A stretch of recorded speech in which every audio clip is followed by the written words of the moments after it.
All right, hello everybody, and welcome to a discussion of slow pace fantasy. We're going to talk about several greats here, and I'm also going to be discussing Heliotrope, which was written by my wonderful guest here, Palmer Pickering, a book that I recently finished. It's a new favorite for me, new favorite protagonist for me. I had a wonderful time with this book, but we're going to talk about the value and the place of slow-paced fantasy today in the modern genre.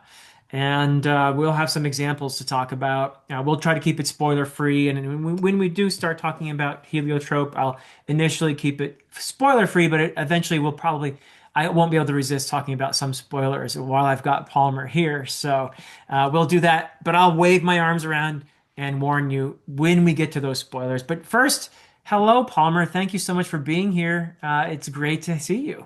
Hey there. Great to see you, Philip. Thank you for the invite. Always love to chat.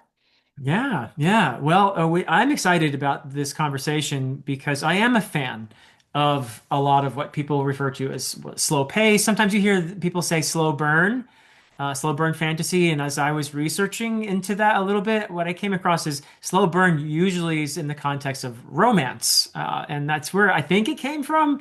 So I haven't done extensive research on it. I know people use slow burn all the time when there's really no romance involved, when they're talking at least about fantasy. But I think the burn part should tell you a little bit about where the idea comes from, the little spice in there, I guess, or whatever. And that takes time to develop, to cook until that boiling point or whatever. So I think that's where it really comes from. So I'm going to mostly say slow-paced fantasy so that we're not giving the wrong impression here. We're not really talking about romance so much. Although I think a similar thing applies, like the idea that you start out, you try to get your reader immersed in this world by giving them a sense of the characters, giving the sense of the world itself, and doing that slow introduction and gradually having that seep into the reader who then feels much more attachment to those characters, to that world. And then when things happen, and eventually they do, it's much more impactful because you've established that deep connection. At least that's how I think of slower pace. A lot of the great fantasy that I love, like Lord of the Rings or Realm of the Elderlings or Sorrow, Memory, and Thorn or Jenny Wirtz's The Wars of Light and Shadows, or Shadow, that is. Jonathan Strange and Mr. Norrell is another one I think of as being kind of slow paced, but really sinks into you. And Heliotrope was, I think, a really great example of the effectiveness of a slower paced, at least initially.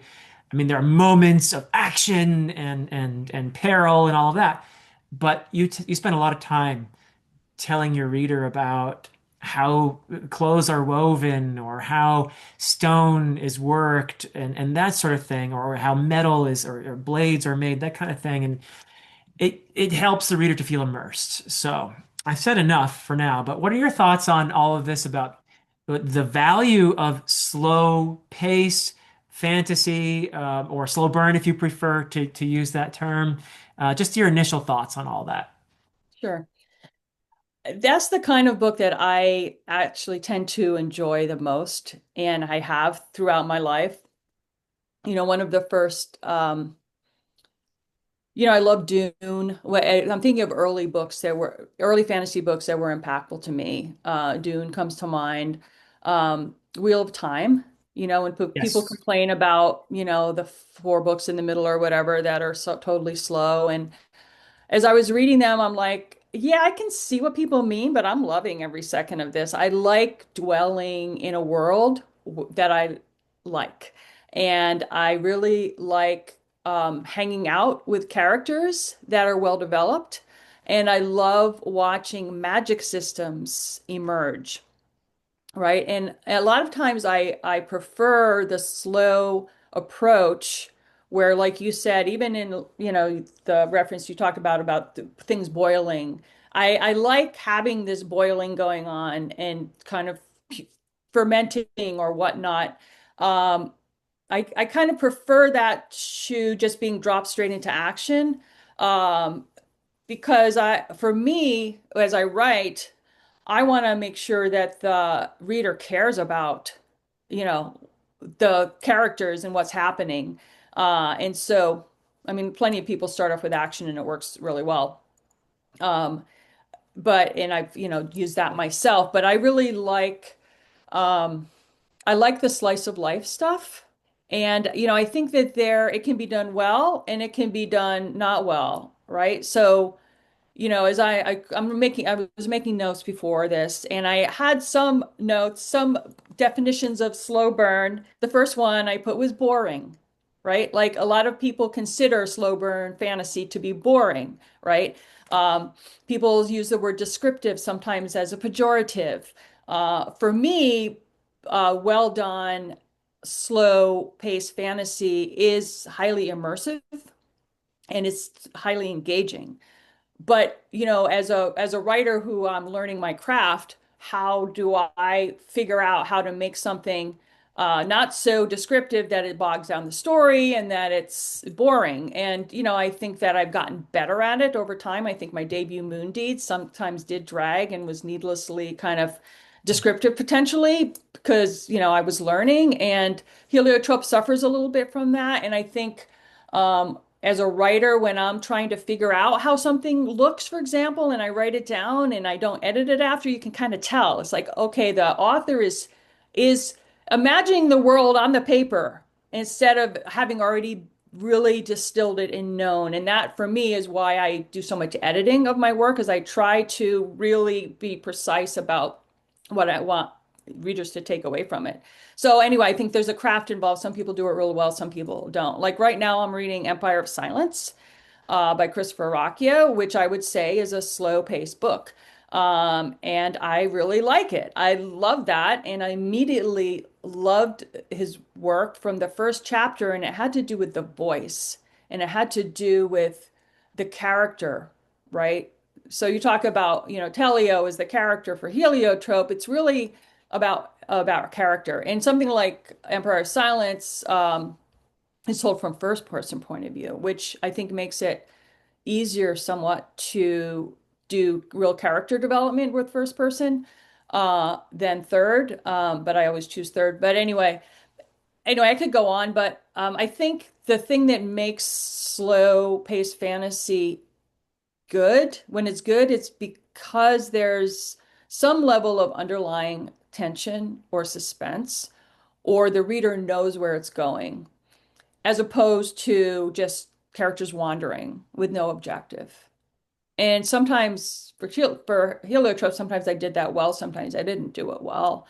And we can get into my self-analysis. Like we could talk about part two, where some people complain about it, and can talk about what that was about. But Hmm. um, I think sometimes the type of books that are slow paced allow for reflection and allow for kind of enjoying life in quiet moments. Some readers, I don't think, want any of that. They want action beats, they want things to move along. They're very plot driven, Or if it's character driven, it's like the drama of the character or, the passion of the character. For me, it's like, oh, they're going to kick back and smoke a pipe of tobacco, with their feet up on the table and enjoy the warm fire. It's very cozy-ish. Yeah, beautifully said. And I don't want to knock anyone who likes fast-paced, entertaining books. That's great. At least they're reading books, right? I mean, that's something. But I do feel like those of us who love the slower paced stuff, and I agree that it has, I think, the greater potential to reach deep.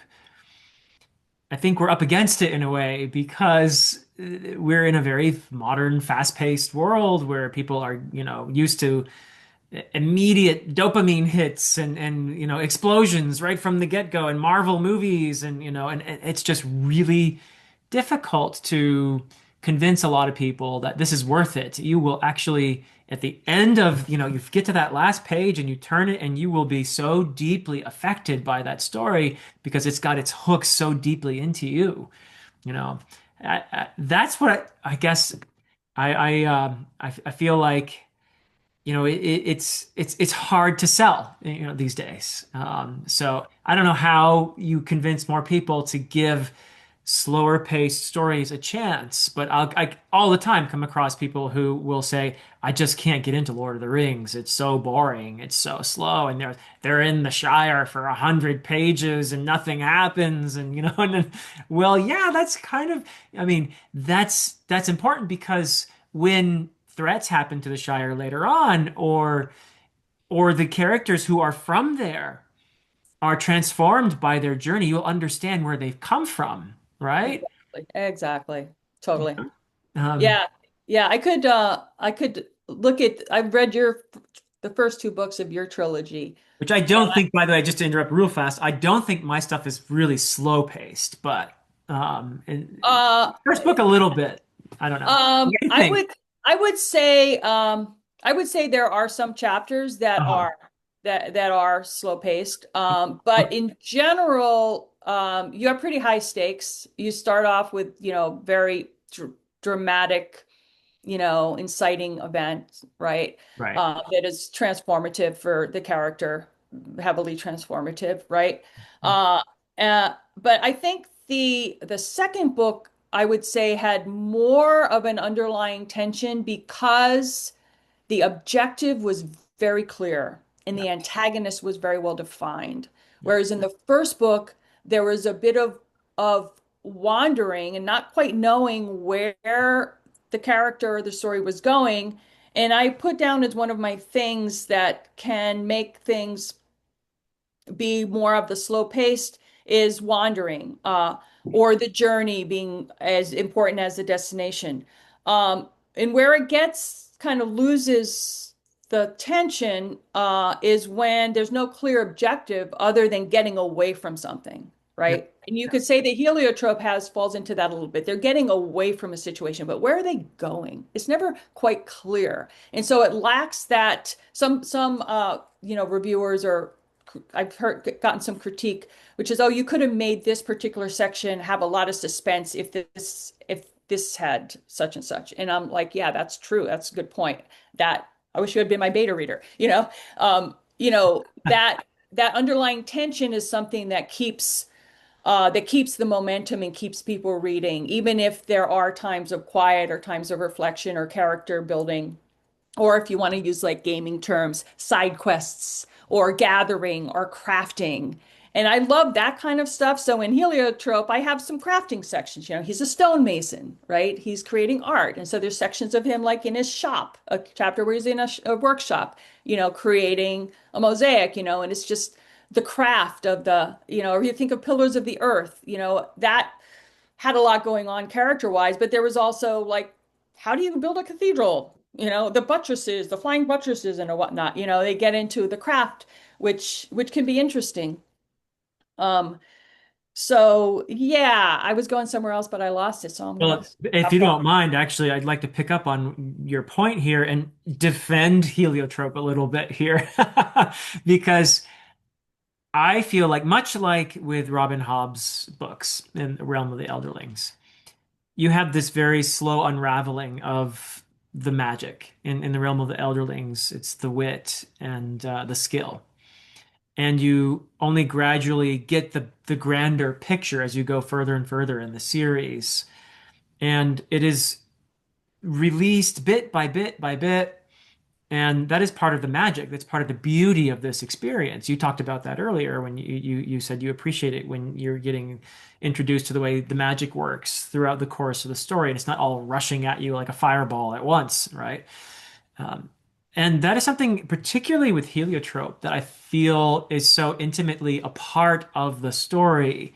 The way you do have, wonderful scenes where Telio is working on a mosaic, or where Dinsmora is weaving, or, and that's a big part of, and this is not a, I don't think it's a spoiler, so I'm going to say it now, but I think that's a big part of the magic in Heliotrope, is that it's all about creativity, it's about craftsmanship, it's intimately tied to our being, not only the storytelling creature, but the creature who creates. Our creativity is a big part.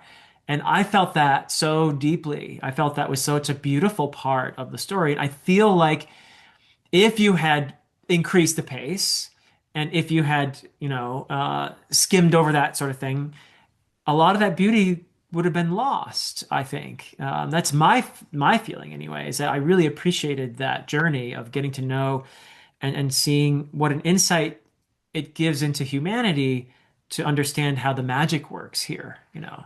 And you kept it mysterious as well. It's not like you give us some kind of grand Sandersonian style, elaborate magic system or something. There's enough mystery here that I was able to feel a sense of wonder around it and a sense of beauty as well in how it's so intimately tied to our creativity. And I just feel like there's no other way to so effectively get that to sort of seep into me than to have a slower pace. I don't know. Yeah. What do you think? Yeah, I mean, if you talk about Dinsmore and her embroidery, it in one part she says something like, "Oh, you basically you imbue magic with your stitches." Yes. And so it's as much the creator of the magical implement or magical thing, talisman or whatever, that creates the magic. So, you're wielding magic as you create things, and then it's more powerful if it's created by a mage, for example, right? And you see that in the different in the towards the end, you see the different parts, aspects of it, and how that manifests itself.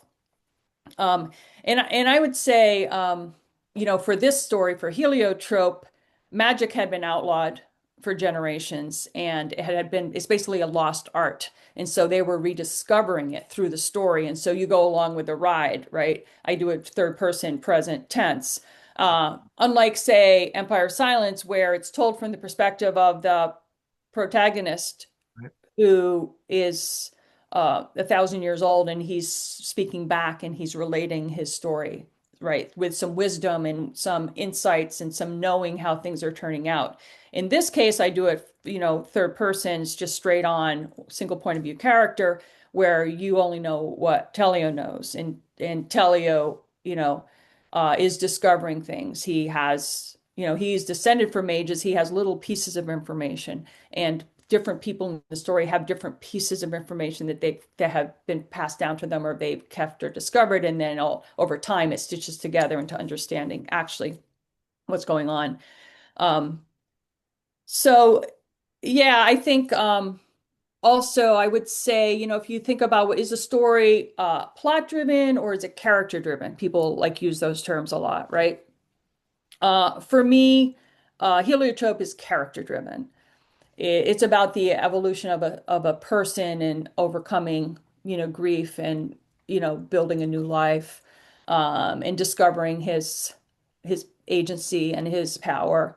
Um, I did mention to you offline that Heliotrope was specifically inspired by the first trilogy in the Elderlings, the Farseer Arthur. trilogy, I think it's called. Uh-huh. And I'll tell you a little story of how that came about if you want to hear it. I'd love to. Yeah. Yeah. So I've told the story on before in other videos, but I was trying to pitch my debut Moon Deeds, and I went to some convention and they have what like not walk with the stars, but walk with the agents. You can sign up to hang out with an agent. And in this case, we're walking down a sidewalk in Chicago and I'm with some agent and trying to pitch my book. And she's like, ho hum, so boring, why don't you just write something completely different, something completely new. And I was like kind of pissed off. I was like, what, you know, what's wrong with, I have a finished book. Like you don't even want to see it. Like you hear one pitch and you're just like, poof, right? And so then when I got home, I'm like, okay, I'm going to show her and I'm going to do it and I'm going to show my chops and I'm going to do Moondy is a science fantasy and it's very epic and sprawling, multiple points of view. And I'm going to do a pure fantasy, epic fantasy, and I'm going to make it simple for myself by a single point of view.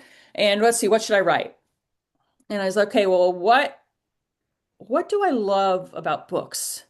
So I had just finished the Realm of the Elder. Like, what is it about Robin Hobb's writing that I just love so much? So I kind of deconstructed it. Hmm. What was it that really, really hooked me? And I always loved the Fitz parts more than like the ships and the Rain Wilds, even though those were very interesting in their own ways. But and what it was about, I came down to a couple of archetypal human heart things that made me really love and get emotional about Fitz. One was that he was denied his heritage because he was a bastard. Hmm. He didn't have the right bloodline. So he was not acknowledged for his, power or magic or who he was as a person. He was held down because of his birth. Same as Telio. Hmm. Telio is not, it doesn't become the Master of Arms because he doesn't have royal blood, even though he was the better warrior, right? So that was the direct thing that I lifted Uh-huh. from. I said, this orphan, and then the orphan thing. Okay. So Fitz also being pretty much raised like an orphan, even though his father was, it's like it just didn't make sense. It always made me so mad. I was like, yeah, how come they don't recognize Fitz as so unfair? La la la. And I was really like about it. Like, why? And I was like, it's the orphan thing. If you think throughout time, So how many fantasies too. Yeah. yeah, yeah. And so, I brought in the orphans as well in Heliotrope. Yep. So anyway, that was a little story. I love it. Yeah. And which really brings home to me another thing that I feel slower pace fantasy does better, or maybe you can't even do it in other types of or faster pace, more entertainment, more plot driven types of stories.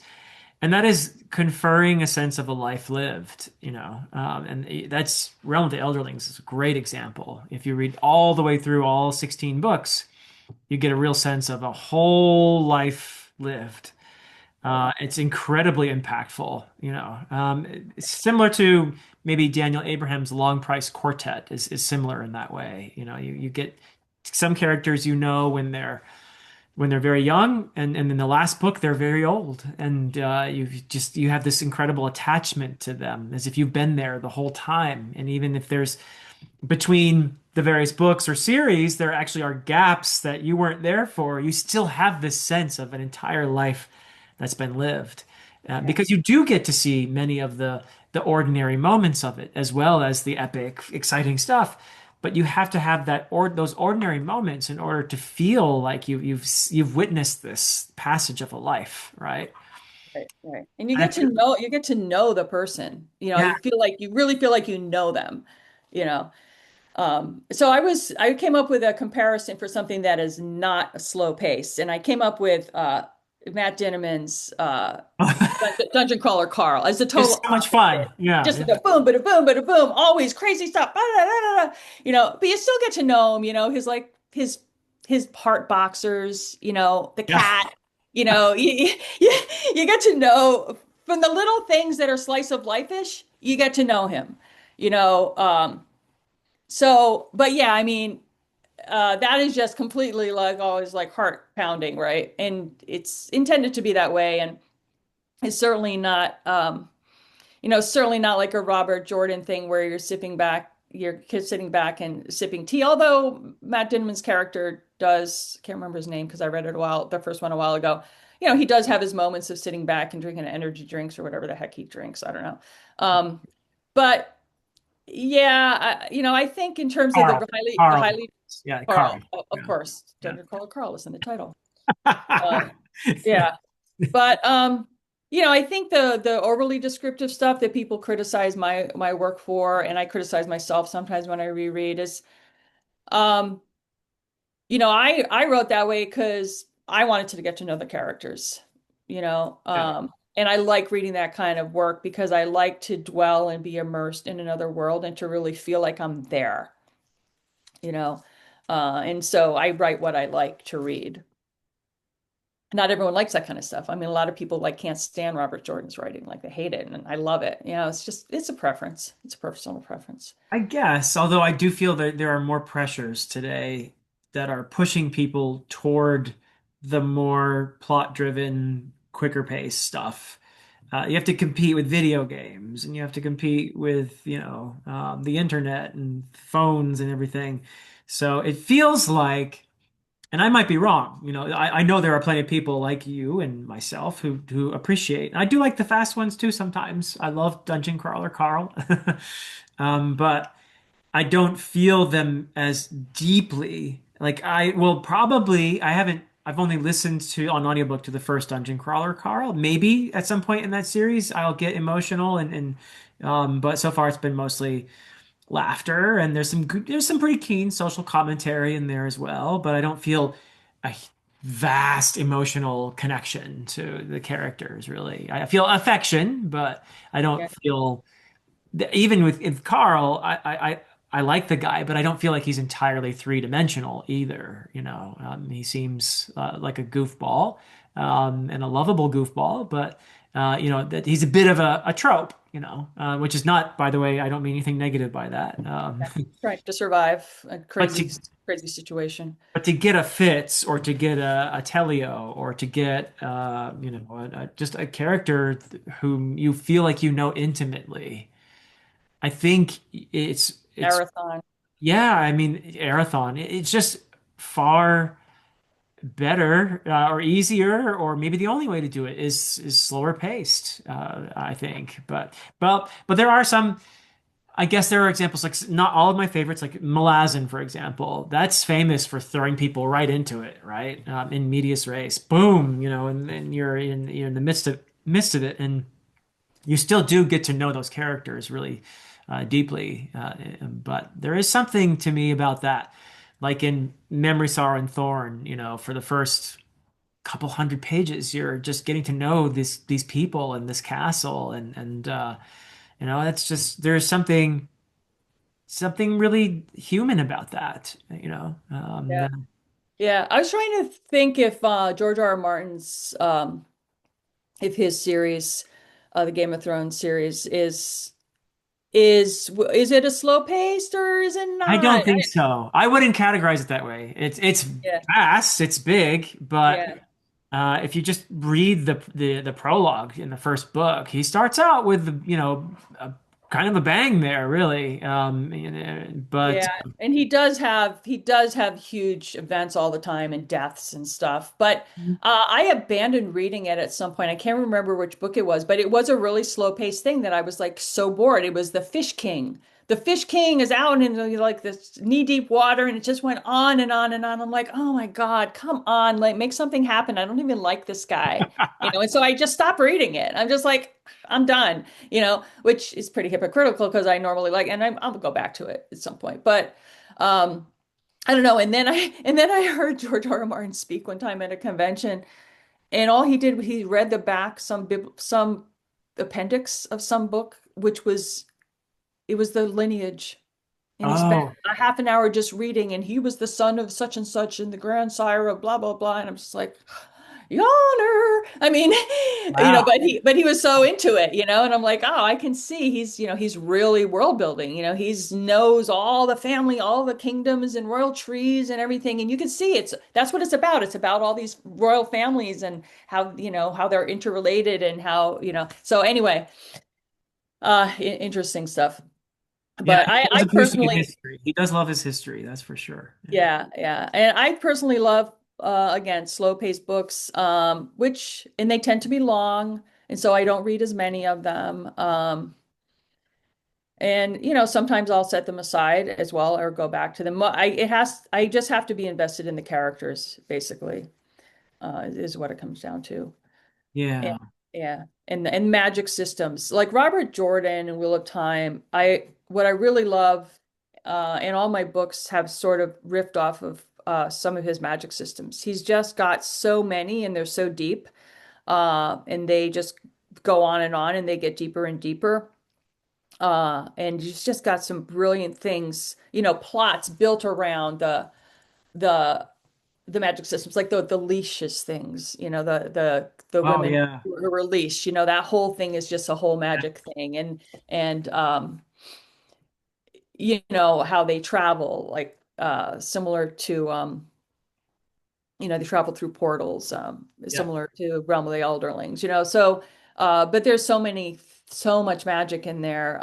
The desert people and they have a certain magic. Anyway, he's just he builds more, magic upon magic upon magic systems. And my Moondies trilogy gets more into that. It's just by the time you get to book three, it's just you're just all in the magic systems the whole time, and there's a lot of them.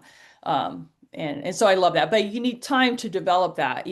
It's not as interesting if you just say, "Oh, okay, here's a magic system, and here's how it works, and this is the world, and this is the rules, and we're going to just live in this magic system." To me, it's like discovering it, learning the magic, mastering the magic, making your own magic, discovering, your own power in the magic and how you can wield it in a new way. And so that takes time, you know. It's interesting because what you're making me think about is that there are various ways that a book can be slow paced. Sometimes it's really about exploring the magic and how it works, like Wheel of Time or maybe the Stormlight Archive or something like that. Whereas there are other stories where it's about the atmosphere. Like I just read Titus Groan, the first of the Gormenghast novels, and it's really atmospheric. And I think most people would find it very slow, but it's just brilliant prose. It's just you could immerse yourself in that prose. Yeah, it's very gothic, very Yeah, murky. I don't know if you've read Gormenghast or I, not. I haven't. I bought it after watching your thing. I have it on my Oh, shelf. Who knows when I'll get to it? Seems boring. Okay, here we go again with the that's with the book. boring. Yeah. Yeah, but you think about Dune, how it is also very atmospheric, right? Yeah. And the whole desert thing, you just feel it, right? You feel that you're on the planet. Yeah. You feel that you're in there. And I was going for that with Moondies. That's why I was so descriptive of Moondies. I was going for that vibe. Yeah. But also it's all the magic is woven through the whole thing, in Dune, right?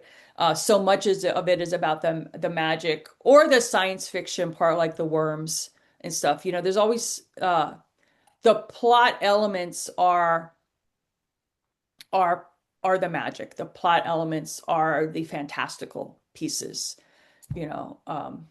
Yeah. So yeah, I guess masterful. I guess the primary way though in which a book can be slow paced and have that payoff is with the characters, right? I mean, ultimately, I think a lot of people these days describe themselves as character readers and that kind of thing. And I would think that such people would appreciate, a slower paced book because those are the ones that really allow you to get to know these characters. And certainly that was true for me in Heliotrope, the heart of the story. You already mentioned the fact that this is a story that includes a couple orphans in it. And the heart of the story for me was this found family that forms. And maybe that's, I think, perhaps the real essence of a slow burn or a slow paced story is that it allows us to connect with these characters and be along for that journey, and which is often taking the shape of a found family, that kind of thing. And we're participating in that, right? I think, and Right. maybe also no coincidence that how common it is in fantasy to have an orphan, someone who is lacking a family, who is lacking that, and finding that, being in the process. There's something really cathartic and important, I think, for a reader to experience that along with the characters in here, right? Yeah, and I feel like the characters have to experience things together to form a bond. Yes. Right? They're not going to instantly have a bond, right? Something has to happen. And you see it happen in all different ways. A lot of times it's, they're training for fighting or something, or they're in a war together and they get bonded that way. Can we get into spoiler territory I yet? think we're about to get into spoiler territory. Okay. Okay. Let's Spoilers. Okay. Bye, everybody. Go spoilers, read everybody. If you have not read Heliotrope yet, it. this is your cue. So yeah, we're gonna have to get into some spoilers now to talk about this beautiful found family. So, Yeah. So, I mean, there's like a scene where that I stuck in the part two where Kaspari is having their archery competition and Telio comes up. He's like notices that all the parents are out there, but she's alone. He's like, "What am I doing? Like, I need to be a parent, you know?" And he runs out there, and so it's simply just an archery competition. It's not in a war. They're not training. It's not some big event that is critical, but it's showing, it's bonding because I was feeling that had left out, I kind of forgotten about Kaspari in that section. I was like, I need to bring her back in and show the relationship strengthening. And so that was, one of the scenes that I did in order specifically to deepen their relationship. There was no other purpose for that scene, right? Yeah. And if you think about the very beginning about why I started it that way, a lot happens in chapter. Some people love that chapter. It's a very quiet chapter, the first chapter, the pear tree, and they just love it to death, and they talk about it as the best first chapter they've ever read. And other people are like, oh, it's so boring, nothing happens. Right. Okay. Because it wasn't I could have started with chapter 6 or something and something would have happened, but you wouldn't even know these characters or care about them, in my opinion. Right. So to me, I love the lyrical, artistic part of the chapter 1 where he's creating this pear mosaic. But so to me, so much happened in the chapter. I mean, you meet the main characters.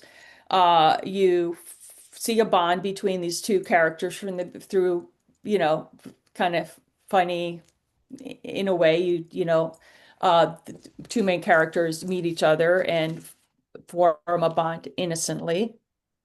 And you learn about the heliotrope in Yeah. chapter 1. Yeah. And he's sweeping in, he realizes what it is. And then you learn that, he's descended from mages and, they came out of power and magic is outlawed. And so you learn all these things. You learn about Garrick, you learn that Telly was passed up for Master of Arms. All that happens in the first chapter. So it was more of a reflective, experiential first chapter. It wasn't, bombs dropping and limbs flying and blood, right? But a lot happens still, right? But you have to like that kind of unfurling of a flower, versus like a bullet. I don't know. I like that way of putting it. I was thinking of it kind of along the lines of what you're doing is you're putting down these layers, much like Telio would be creating a mosaic, and he's lovingly shaping each piece and putting it in the right place. And you're giving us that image of what you're doing in, I think, an interesting way as the author. You're kind of in a meta way. You're outside the story lovingly creating this mosaic, which is the story, and necessarily, I think, establishing these layers in these characters that are going to be a big part of their relationships, because you established early on too that Telio, he's lost his family. He's lost his family to violence and war, and when he encounters Jessam, it could have easily been prejudiced because Jessam is one of the hill people who destroyed his family, who killed his wife and his daughter and probably his son. And he doesn't. And there's that terrible not knowing, having no closure when it comes to his son, with Oren, which is just awful. So instead of though, and this says a lot about Telio without saying it anywhere explicitly. It's more of a show don't tell thing here, that he's got a really wonderful heart, that instead of seeing this kid as a threat, as a vermin, like other people are treating him, he feels for this kid. He feels compassion. He feels empathy and acts on it in compassion by sheltering and taking care of Jessam and increasingly seeing his son in Jessam to the point where Jessam becomes his son and Jessam looks at him as a father, and Jessam has lost his family. So yeah, I thought it was just necessary and beautiful the way you give us these layers here that will build up to this relationship that becomes stronger and stronger and more beautiful through the course of the story, right? Yeah, yeah. And another thing about the chapter, starting with a peaceful chapter, and I do this intentionally and I do it a lot, which is I lull the reader into a sense of peace and calm, and then I drop in Yeah, a when the boulder into the still water. Garrick and company come in and boom, it's just like, oh, Right. I did not see that coming. Yeah. Right, right. And I do that intentionally rather than it being this constant tension of, oh, something's coming, oh, la, la, la. It's like, no, everything's in peace. They're in the battle yard building this, repairing this Yeah. other, ground stonework and You did give us enough hints that it was convincing when it happened. Like, okay, I know this is happening. I know why. I've seen this, but it wasn't like I was expecting it to happen. Yeah. right, right. And I do that a lot. I did that in the second part where I think if there's one chapter I could have done without that didn't necessarily serve a purpose, it was the one where they were plowing snow. It's like it really didn't serve a purpose. I could Oh, have taken so that. I'm from Vermont. I love that part. I did that specifically to show that they were becoming part of the community. Yeah, yeah, They were yeah. contributing to the community. They were working side by side Yep. with the residents of the community. Using their And- horses, which were right, right. And valuable. you kind of got to know a little bit about the mechanics of the place and so it did establish that. But that whole people have complained about part two that nothing happens and it's so slow and I stopped reading it and blah blah blah. And again, so much happens in that part. So I kind of slip things in, and it's almost like you can't skim my stuff because there might be something really important in the middle of a paragraph. Because I drop things in intentionally so that they're woven in as you go and you're learning piece by piece as you go. And I'm building the world without the reader even knowing it. So you could say nothing happens in part two, but let's talk about what happened in part two. Uh-huh. Um, Telio learns, well, Telio discovers another heliotrope. And granted, that was a little bit later. He meets Sigrid. Um, they learn about the magic of sheep. They then wool. They there's the whole thing going on with the Queen Bologna and Dinsmora. Dinsmora is being in ensorcelled, and she doesn't know it, Yeah. right? So you're watching this, and you might not quite know it either because she doesn't know it, but Telio knows it. So you're kind of watching this slowly evolve. You're watching him protect Caspari from the same. He wouldn't let her go, hang out with Queen Bologna. He's developing relationships uh, and with Cutter, Yeah. that becomes important later.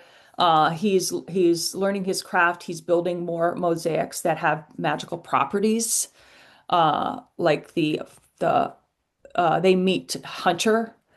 You get to know the horses, and then but a lot of the magic system is revealed in that part, but it's not clear until later that you've learned stuff. The stone guardian magic, all that stuff is revealed in that section. Um, and I'm thinking about like most of that happens in the second half. So what is it about the first half that's important, that slow stuff? I mean, you get to know what's his name, the mushroom wine guy. Um, and then Not Jorgensen, Sorensen. yeah, yeah. So you get to know him. So anyway, that whole thing though is very colloquial, very bucolic, Yeah. very just slice of life, slice of life, slice of life, slice of life, and then boom, like you get slapped in the face with the heads on pikes. Sorensen and the others, Yeah, are yeah, yeah. So decapitated. Yeah. suddenly heads are on pikes, and you're like, oh Yeah. my God, right? And I intentionally lull people into this, nothing's happening. So just like Telio and the kids are like, nothing's happening. They're just living this winter enclave, blah, blah, blah. And then suddenly, boom. So I do that on purpose as a juxtaposition to shock people, kind of. Anyway, it's a technique that I use. I don't Oh, know and whether let's it not forget works or that not. Telio goes assassin mode at the end of that part, right? I mean, Yeah, that's pretty eventful, I would say. Um, yeah, and not only that, but there's the whole tension of they're running away all this time, and they're concerned about their identities being, kept hidden right, and all that. But right. but when That's true. Telio does his thing and kills the queen at the end of this section, it's intense, and there's all this wonderful tension and conflict because Dinsmora has been brainwashed, is ensorcelled, and is deeply devoted to Villona. And Telio knows it, and he doesn't know another way to save his cousin. And it's this, horrible thing that he chokes her to death, and then to make sure she's dead, does it's gruesome, but it just says a lot about Telio, what he's willing to do to protect his loved ones, number one, but also one of the things I love about the book, and this is something I don't know if you deliberately said, "Oh, I see what Hobbes doing there. I'm going to try to do something somewhat similar." But Telio does not see himself the same way other people see him, it seems to me, right? True. That's something you always notice with Fitz. Like Fitz doesn't get it a lot of the time because he doesn't understand other people see him as strong and threatening and violent and all of that, right? Like Telio is in I mean, they're very different in some ways too, but in that one manner, that really struck me. I thought, oh, he thinks he doesn't understand what a scary guy he is Yeah, for yeah, yeah. people who don't know that heart is there, right? The guy who takes in the orphan and does what he has to do to protect his loved ones, but he can be fierce, and we see that, at that in that section. Yeah, he's very humble and he doesn't want to be a war. He doesn't want to kill people. He's like over that, like, you know, but he's humble, but he's very good at what he does. He And he does what he knows, has to do too. He yeah, just and he knows it. And yeah, he's not afraid to, so that's one of the reasons why he was the best warrior because he's not, has no fear, basically.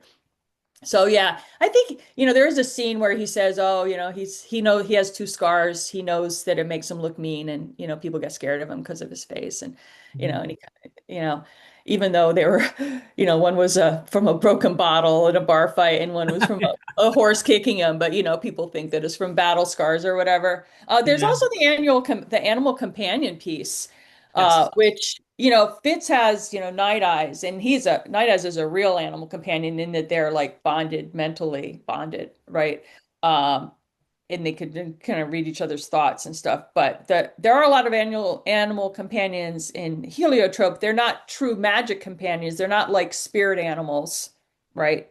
Moondeeds has a spirit animal. That has that, but Heliotrope is just regular animals. But they're characters in themselves, and they have relationships. And there's some pivotal plot moments based on the horses and the the hawk and the sheep, you know. Yeah. So, but that's a little slow burny thing, animals. If anyone had an animal companion, it would be Dinsmore, I think. She would be the best. Yes. Well, she definitely spoke with the birds, that's for sure.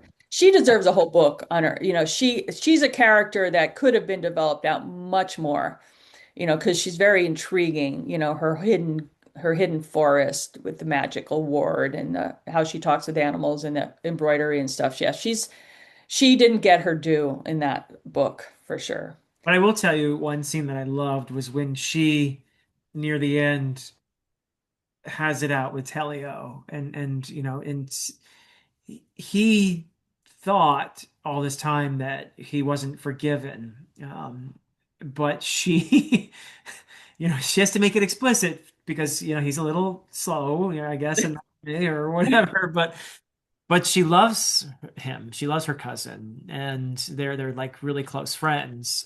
And I think she's also maybe a little embarrassed at how she was so enamored with Queen Villona, and deep down realizes that Telio saved her. And yeah, she could scold him and say, maybe you should have thought of other ways to do it or whatever. But I think at the end of the day, she understands what he was doing and how that was probably his only realistic option in that moment. But I love that scene though when they reconcile and they had a very explicit because they've been hiding from each other all this Right, time since they right. left Trillifort. They've been hiding, and you get the sense that Dinsmora just gradually shook that magic away and understood, but they still hadn't had the words yet. Right. Sigrid kind of took the spot of the other person with the female with Telio, and Dinsmore fades into the background for part three quite a bit. But yeah, she was more upset that he didn't trust her enough to tell her what was going on, that he had to go behind her back, right? That was part of that conversation. Um, so yeah, and then she's mad at him because he didn't tell her anything. She didn't know anything about the He says, heliotrope "But I the whole tried. I time. You weren't listening to me, right? Yeah, yeah, but she also didn't know about the heliotrope. He didn't tell her, he didn't trust her enough to tell her about the heliotropes. True. Yeah. Yeah. Yeah. So, yeah, what did you think of the epilogue, You know, which was a actually, year later? I was wondering, well, what's going to happen back in Verdant Valley? Like, what about, Kaspari and where are we going now? Is there another book coming at some point that's gonna? And then the epilogue came, and it didn't quite go where I thought it was going to go either. But it also, I think, I loved seeing the state of this family. Like that was very satisfying for me to see them and to see Telio uh, and Sigrid having the satisfaction of a beautiful relationship, seeing the kids growing up and Kaspari's determination to reclaim her birthright. And that was very satisfying. That's something I would have wanted to see. So you delivered all of that. And then what actually happens is Talia goes to get the book, right? Which proves that she has mage blood so that she can further, I think, in her mind the whole time, I have no doubt, that eventually Kaspari is going to get back there and get rid Mhm. of that Garrick jerk, Um, Yeah, and Telio's probably done her a big service. He didn't. That wasn't why he went there, but it was something he did along the way. Was he killed Garrick's father, who was probably, I'm thinking, the brains of the operation.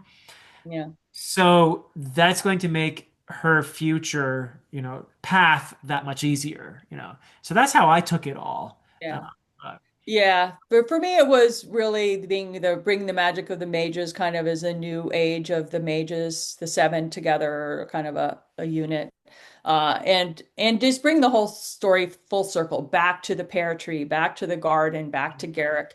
But yeah, I mean, there, Transcendence of that too, by the way. I'm sorry I interrupted you, but I just have to say the transcendence of that moment when it's the summer solstice and they've all gone to their different circles and Telio's literally, he's up in the sky, right? And he meets I love that part. I thought that was just beautiful. So, I do go get poetic once in a while. Most of my writing is quite, plain, but yeah, I mean, I definitely could do a sequel with Kaspari and even a trilogy. I thought of, so I kind of have it sketched out what book two would be. I haven't quite nailed the emotional parts of it to write it, and there might be a third one with the spring in the secluded island, the not secluded islands, the Far Shell Islands. uh-huh, uh-huh. And another one, which would be a sequel, like thousands of like of the Magic Wars, way back into when, the Stone Guardians and the Mages battled and why they outlawed magic. So that would be another one. And definitely, I want to bring out Mora's story, or she could be a main character. If I do another one, another a sequel, I'm thinking of, will I bring in more point of view characters, or will it still only be Telio, or will it be a completely different point of view character, single point of view character from another one? I don't know. I haven't figured it out, but there are definitely open threads, plenty of open threads to continue. Yeah. Yeah. No, I would love to see Kaspari's journey to reclaiming her heritage, if that's where it goes. But yeah, that would be fantastic. And to see, how Jessam may play a role in that as well. He's I feel like he's had more of a resolution than Kaspari has at the end of Heliotrope. But we still don't know exactly where things are going to go for him either. I think Right. he's certainly gone from orphan to, oh, okay, I'm kind of actually royal over here and I have a role and I found my people and he's found his passion as well in the smithying and everything. So that's Yeah, but she's still kind of hanging out there, just, wanting to reclaim her throne, but not having the means to really. right, right. Yeah. So yeah, and I would say part three, I don't know if that was slow paced. Do you think it was?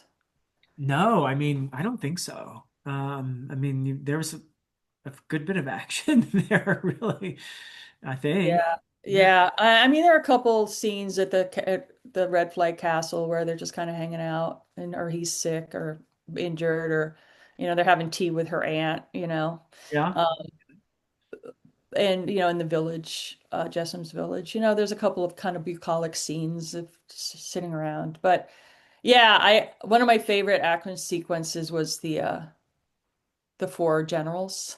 Uh-huh.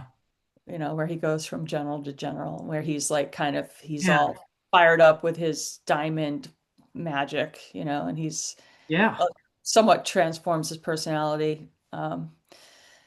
But that's where he also understands, oh, that's why Valona went kind of nuts, really. Right.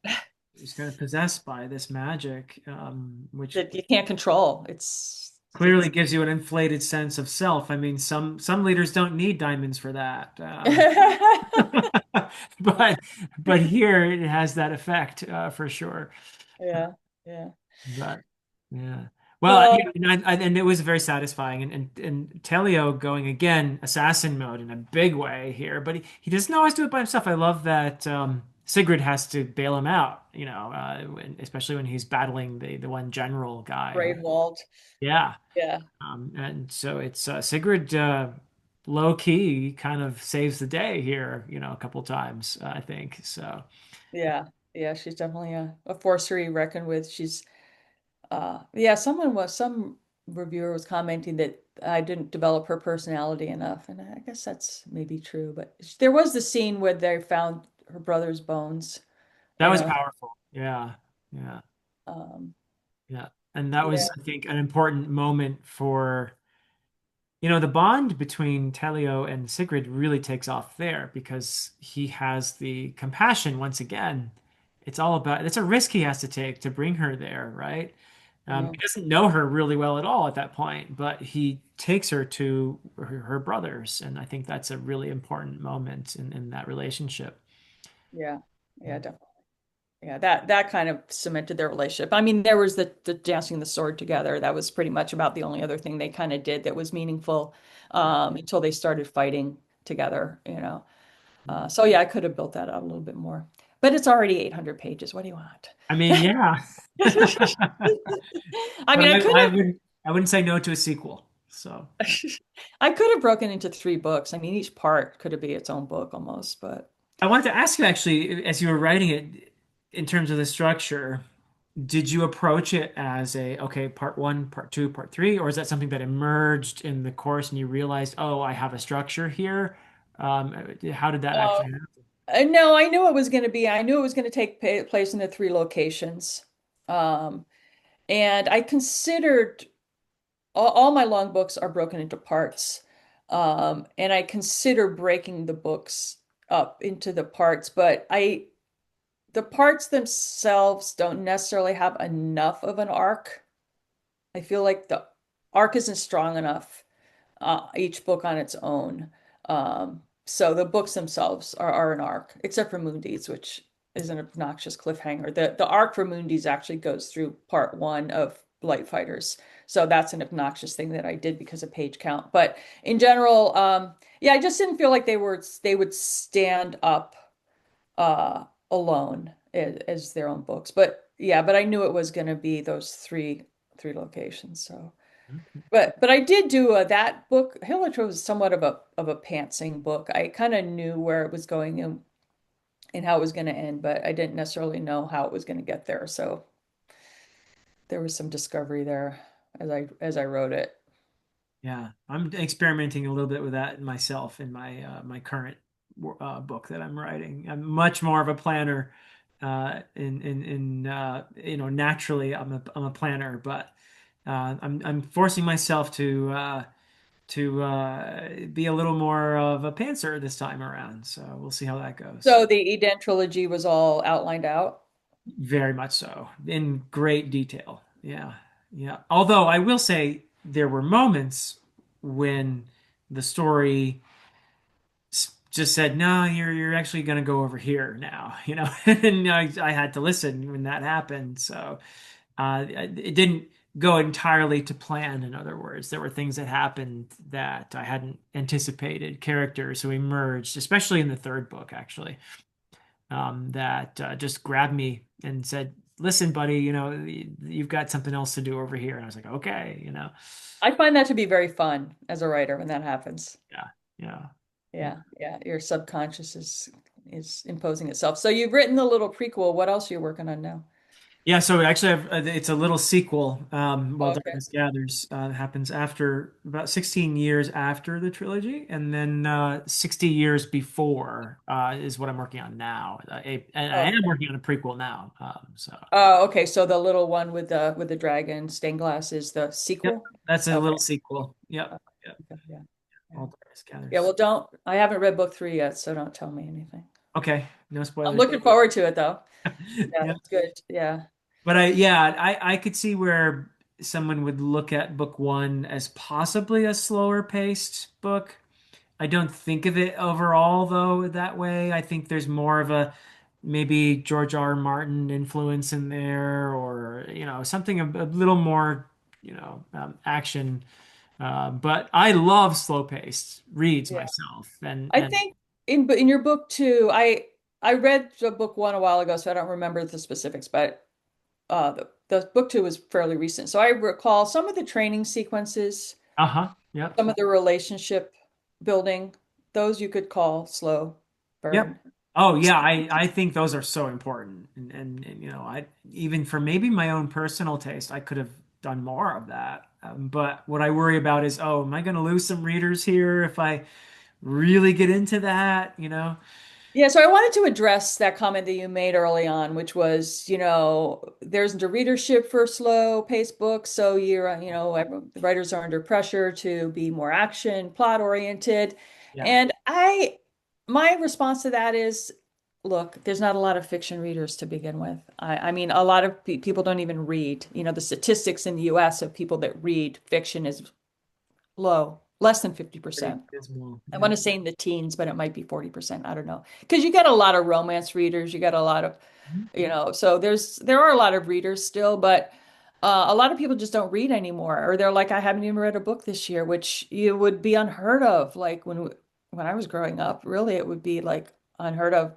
So, I mean, we're starting with a segment of the population to begin with. And then you think about genre fiction, right? A lot of people read literary fiction, right? And then genre fiction, okay, well, then you've got mystery and you've got romance and like action thrillers, which take most of it. How many people really are reading speculative fiction? A very small sliver of the population. So if anyone thinks they're going to get rich off of it, well, you have to have, like you said, win lotto like J.K. Rowling's. It's very rare.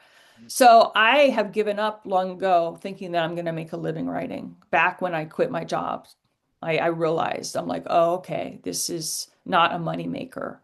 And if it is, it's because I won lotto and I have as much chance of actually buying an actual lotto ticket and winning than my books supporting me in the lifestyle that I want. I mean, I could probably live on Kickstarters and live in a little, studio apartment somewhere and survive. I, you know, Yeah. but so I have stopped writing to market. I wrote for myself.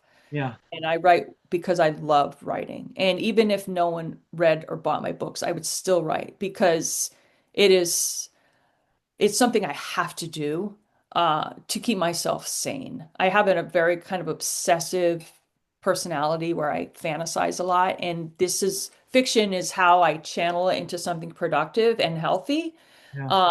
And so it's almost like a mental discipline thing for me to create something rather than just while away the time, surfing the internet or watching TV or whatever else. So, I don't really I care a lot, but I don't really care if people like or read my book. Although I find myself justifying and why people you know should read my book or overcoming objections of people. So obviously I do care, but I can't be driven by that because that doesn't feed my soul to do it that way. Yeah. So but that's just me. So we're not paying our bills, but we're feeding our souls. Yes, which is more important. Yeah. But even like but chasing trends, you could say, okay, so I wrote this, the Dark Town is lit RPG cozy mashup. It was inspired by this is another series of mine. It was inspired really by Legends of Lattes. After I read Legends of Lattes, I said, this was really comforting. Talk about slow burn. Yeah. Very just I was- nothing happened. Okay, you start a coffee shop and you hang out and you get baked goods from your neighbor. Like what happened? Nothing almost, right? But people love it because of the vibe, right? It's comforting, right? Yeah. So anyway, and then I had learned about the lit RPG genre, and I'm like, oh, I never heard of it before. I'm like, oh, I like video games. Let me try something just for the fun of it because I needed a break because after writing these really heavy books that I've written, I tried these genres. So you could say in a sense I'm writing to the market, but I did it for a break for myself, Uh-huh. you know. But I definitely do, write to tropes and stuff and think about that. But I don't know. For me, it's entertaining myself. And if I have a small group of people who enjoy my stuff, then I'm happy. But I don't know. Well, I think you've got that. I mean, I believe that that's why I'm having you here and talking to you because I think there's a lot of people who are going to appreciate Heliotrope as a slow paced fantasy that gives them a really deeply satisfying experience of bonding with characters and going on a highly emotional journey with them. And that's what it's all about. And I think I loved what you said. Those are words of wisdom, really. We have to write what's in us, don't we? For me, anyway, I feel the same way. I have to write what's in here and let it out. And if it finds an audience, wonderful. If it doesn't, I just keep doing it anyway because I feel compelled and I find the experience of writing itself very fulfilling, that journey. But And learning the craft, it's a craft that you yes. learn through doing and through honing your skills over time and talking with people and studying and reading other things. And to me, it's fun to learn a craft and to become, you know, aspire to be a master of the craft, right? Yeah. Just like being a stonemason, right? Yeah. Right. That's right. Well, Palmer, thank you so much for sharing your time with me and for writing this wonderful book. And I do urge people to pick it up. I'll put a link in my description to make it easy for you if you're watching. What's the best place actually for people to buy your book? Where There's no best place. Print is available in Amazon and it's available anywhere. You can order from any bookstore. It's in broken binding with signed book plates. nice. Um, at the paperback, I don't have a hardcover version, but Barnes and Noble anywhere you can get it. Ebook, you can only get it through Kindle Unlimited, Kindle and Kindle Unlimited. And there is the audiobook with George Guadal. Yes, which I feel bad I didn't say anything about that. I did listen to the audiobook, and while we're on the topic, I just thought it was a lovely narration and a very experienced narrator who, for me, really was a good choice, considering that Telio is the protagonist, is the main is the POV actually. I thought that worked really well. So yeah, kudos Yeah. to the narrator as well. Yeah. Yeah, yeah. And as I said, some people, sometimes it's hard to understand. Sometimes the articulation is a little gruff. So I like the immersion read. You can look things up. But yeah, he reads with passion. He's a storyteller. He's like I mentioned to you before we came on, he's won many awards. He's getting on in years, but he's narrated a bunch of Stephen King books and other books. So he's quite good at what he does. It's just his voice is getting a little scratchy, so Yeah. you have to turn the volume up.